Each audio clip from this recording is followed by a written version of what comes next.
একটা আধ্যাত্মিক চেতনা। জড় চেতনা দ্বারা আমরা জড় বস্তুর যে জ্ঞান তাহা লাভ করতে পারি। ব্যাসদেব ঋষি প্রথমে এই জ্ঞানই দিয়েছেন ভাগবত।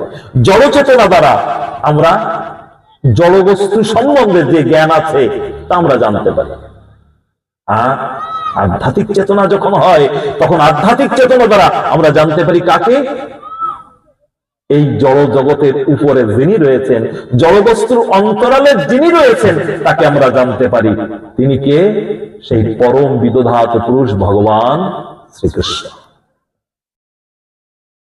এইবার ব্যাসের যে সূত্র, একটা সুন্দর শব্দ, সচ্চিদানন্দ রূপায়া।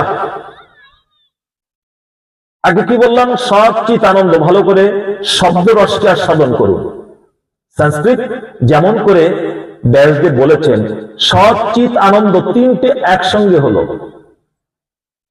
আনন্দ মানে এই তার সৃষ্টি আর স্থিতিকে জানলেই দিবে তো আনন্দ।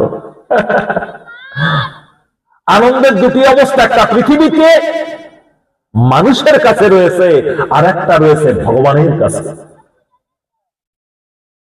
মানুষ যে আনন্দ নিয়ে থাকে তাহা জড় জগতে জড় আনন্দ।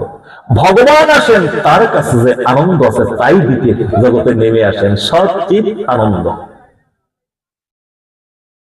এখানে ঈশ্বরের অহৈতুক করুণা কি? আমরা জড়জীব, আমরা বদ্ধজীব, তারপরে মুক্তির জন্য তিনি আনন্দ দিতে এসেছেন। আমরা বদ্ধজীব, তবু আমাদের মুক্তির জন্য তিনি আমাদের কাছে মুক্তিবন্ত হয়ে এসেছেন। জড় মায়াবদ্ধ জীবকে মুক্তি দিতে ঈশ্বর এসেছেন। বলুন তো, আপনার ছেলে যদি বিপদে পড়ে তা কে যায়? আপনি যান না অন্য গ্রামের কেউ আসে আপনার ছেলেকে উদ্ধার করতে? আপনার 5 জনের মধ্যে কারো বিপদ হলে 5 জনই যাবে। এই গ্রামের যদি কেউ হয় তো 2 জন 4 জন যাবে। কিন্তু অনন্ত ব্রহ্মাণ্ডে জীব যখন বিপদে পড়ে কৃষ্ণ বহির্মুখ হয়ে যায়, ঋষি যখন আত্মনাদ করতে থাকে, তখন ভগবান নেমে আসে। তখন ভগবান নেমে আসে। পরিত্রাণায় সাধুনাম বিনাশস্ত দুষ্কৃতম।